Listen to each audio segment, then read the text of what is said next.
análise de componentes principais em propriedades óticas lineares e não lineares em moléculas do tipo chalcona. Vamos tomar a apresentação rapidinho, sempre uma motivação, introdução das coisas teóricas que vão ser usadas, alguns resultados preliminares e os próximos passos do estudo. Bom, quando você tem esses estudos às vezes eles são muito complexos de você entender as relações das variáveis, porque elas são muito correlacionadas entre si, ou são muitas. No caso da espectroscopia não linear, por exemplo, quando a gente estuda moléculas, a gente tem uma dificuldade, às vezes, em analisar as mudanças que as estruturas trazem na resposta não linear dela. Porque, geralmente, a gente tem grupos em que tem uma molécula central e a gente altera as ligações de doador periféricas delas em relação doador-aceitador. E como às vezes tem muitas moléculas para estudo, fica complicado você entender o que está realmente modificando a sua resposta não linear dentro dela. Ou quando elas são muito parecidas entre si. Uma maneira em que vem sendo usada é o uso de machine learning. Tem vários tipos de machine learning.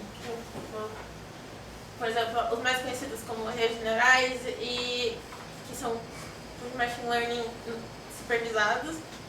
Mas no caso a gente está usando o que a gente conhece popularmente aí como PCA, que é a análise de componentes principais. E ele é um tipo de método não supervisionado de machine learning, em que você dá os dados para o sistema, mas você não diz para ele o que ele tem que... Você não dá a saída para ele. Então você não dá para ele o que ele tem que aprender, como é no caso das redes neurais. Nas redes neurais você dá tanto a entrada quanto a saída que você quer, e aí ela aprende a partir do erro, assim. Cada volta dela você entende o erro. Em métodos não supervisionados isso não acontece. Mas o que a gente usa o PCA, então? Ele é usado comumente como um método de redução de dimensões. Então, se você tem muitas variáveis, você tem muitas dimensões do seu problema. E você quer que fique mais fácil de você entender. Então, você precisa reduzir um pouco as dimensões deles. E isso acaba com que possa ficar mais fácil identificar relações entre o que você está estudando, no caso as moléculas, devido a essa redução e a rotação que ele faz, que eu vou mostrar agora. Graficamente, você traça essa linha aqui no meio e aí você calcula a cada ponto do seu gráfico a distância desse ponto à linha, até que você tenha a menor linha traçada no meio dos seus dados. A componente, no caso de 2, a componente principal é essa, a que você acha pela menor distância, e aí depois a componente secundária é sempre obrigatoriamente paralela à principal. O que acontece? Nesse caso aqui tá esse exemplo de 45, mas nem sempre é esse giro. Mas o que a gente está fazendo, a gente está rotacionando o gráfico para que ele fique tenha uma nova dimensão, tenha uma nova visão do que está acontecendo aqui. Ou seja, se você for pensar algebraicamente, é só uma mudança de base, assim. Então, o que você pode pensar você tem uma matriz que está multiplicando, mas está sendo aplicada aos seus dados, e aí ele está retornando uma nova matriz, que são as suas componentes principais. Então, se você tem, você escolhe duas componentes principais, você só precisa dessa matriz de dimensão 2 para poder aplicar sobre os seus dados. Mas o que é essa matriz? Essa matriz é simplesmente uma matriz de altos valores, de altos vetores, que você consegue a partir da matriz de covariância dos seus dados. A covariância é a relação, ela te diz quão correlacionados seus dados estão um com outros. E aí, quando você calcula isso, você pode, a partir da matriz de covariância, achar a matriz de altos vetores e, consequentemente, os altos valores estão dentro dessa matriz. E aí, quando você aplica nos seus dados, você retorna com, você tem as componentes principais. Bom, um pouco sobre as moléculas que a gente está estudando aqui. São 33 moléculas, então não dá para mostrar todas na apresentação, ia ficar muito monótono. Mas elas foram todas previamente estudadas pelo grupo. Elas são todas chalconas. Essa aqui é uma chalcona base, então ela tem esses 2 anéis aromáticos. E aí, como vocês podem ver, todas elas têm a chalcona no meio, mas elas têm esses outros grupos que modificam a resposta não linear das moléculas. Então, esses aqui são 2 exemplos que eu peguei para vocês verem que elas são bem diversas entre si, porque são muitos estudos.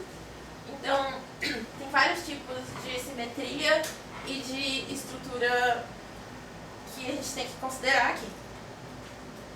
A gente começou a fazer com as propriedades não lineares, só que a gente encontrou um problema que às vezes você não tem os dados suficientes em todas as moléculas, porque são estudos diferentes. Se for um estudo só, você simplesmente pode pegar o mesmo dado para todas e fazer, mas são tantos estudos antigos quanto vários estudos, então às vezes ficam algumas lacunas e você não consegue preencher todas. A gente pegou primeiro só essas quatro propriedades, que é o comprimento de onda máximo, apesar de algumas terem 2 bandas ou coisas assim, como algumas não tem, fica difícil você pegar, você explicar isso pro programa, porque, como eu disse, ele não sabe lidar com lacunas nos dados. Aí tem os momentos de dipolo e a diferença do momento. E, bom, o que você faz primeiro de tudo quando você vai rodar o PCA? Você descobre dentro do seu problema quantas das principais componentes realmente são necessárias para você fazer, para você descobrir, assim. Então, a gente usa esse cálculo, esse gráfico, você gera todas as componentes possíveis, e aí você, que geralmente é o número de componentes, e aí você gera, você faz esse gráfico da soma da variância dela, e conforme você vai calculando as componentes, elas vão aumentando. E aí, o que a gente vê nesse gráfico? Que essa linha preta é o 95%. A segunda componente está abaixo do 80%, o que não é uma boa coisa, assim.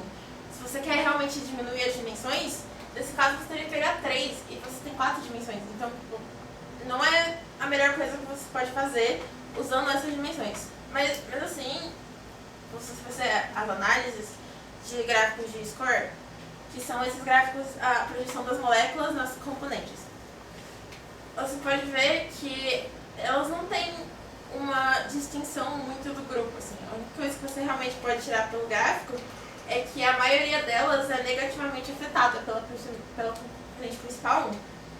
Porque a maioria delas está para esse lado do gráfico, assim. Mas elas não têm... Você não consegue olhar no gráfico e ver grupos dentro dele, assim. Você teria que fazer um estudo mais aprofundado do que está realmente acontecendo. E como não tem uma redução de dimensão muito grande, não é algo de se, talvez, fazer essa análise sem antes tentar outras variáveis no PCA. É o mesmo caso se você plotar em 3D, não tem essa diferença muito grande de uma para outra. Essa gráfica de cor aqui é só para indicar as moléculas que têm maior seção de choque, porque vai que todas as moléculas de muita seção de choque estão em um canto e as outras estão embaixo, mas elas estão bem espalhadas. Então, a última coisa que a gente pode fazer é esses gráficos de loading. O loading é basicamente o ângulo que você dá das suas variáveis com as componentes principais. Mas o que esse gráfico pode dizer pra gente, basicamente, é qual componente é maior que a outra e está afetando mais uma componente principal ou não. Só que a maioria delas, nesse caso, elas têm componentes principais o tamanho delas é muito parecido. E apesar de a gente conseguir ver como elas estão afetando as componentes, qual afeta negativamente, qual afeta positivamente, não tem muito como seleção para trabalhos futuros ou coisas assim, talvez não seja tão superficial. Ou seja, tudo isso para concluir que a gente precisa de mais variáveis para colocar no PCA. Então, os próximos passos que a gente gostaria de fazer, além de fazer o PCA com variáveis categóricas. Ou seja, quando você trabalha com PCA, acho que esqueci de falar, você trabalha com variáveis numéricas para poder aplicar sobre ele. Você não pode colocar, tipo, sei lá, simetria, e aí você coloca essa simétrica, essa não é simétrica, essas coisas. O programa não vai rodar, ele não vai entender o que você quer. Se você fazer outros passos antes para poder afetar. Bom, eu passar. O que a gente faz nesses casos? A gente tem que gerar tem que fazer o valor categórico virar um valor numérico. Então todas elas têm que passar, quando você tem essas categorias, você precisa passar elas por o que a gente chama de one-hot encoding. Que eu já falei sobre isso antes, mas basicamente você gera uma tabela em que sempre que tem uma cor, por exemplo, aqui essa identidade 1, ela é vermelha. Então onde tem a cor vermelha você coloca 1 e nos outros você coloca 0. E assim vai, onde tem azul, onde tem verde, essas coisas assim. E isso gera pra gente pelo menos, nesse caso, 3 variáveis a mais.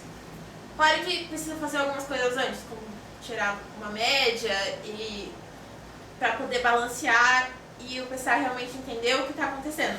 Mas não é algo muito complexo, então vale a pena você fazer direto no PCA. Há algumas coisas que a gente comentou, eu comentei, o Colorado comentou comigo essa semana, a gente usar parâmetros da simetria, que eu já falei, e o número de bandas de 2 fótons, ou de um fóton, para o programa ter essa a mais, para saber,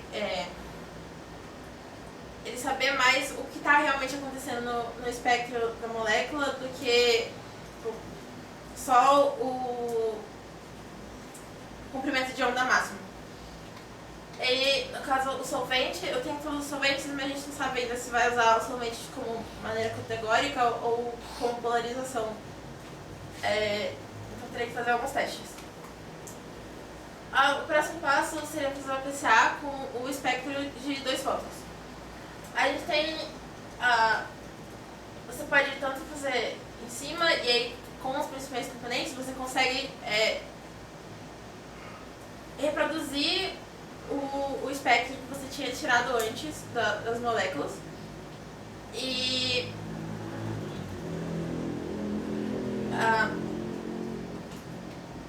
o problema é que tem muitas moléculas, então nem todas elas têm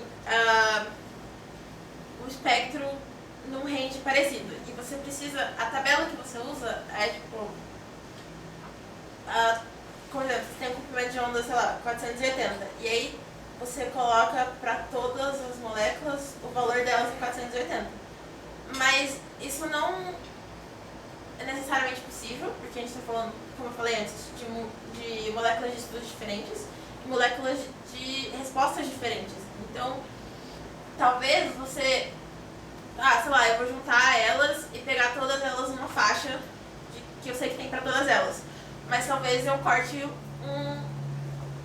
um pico de absorção considerável pra fora, assim.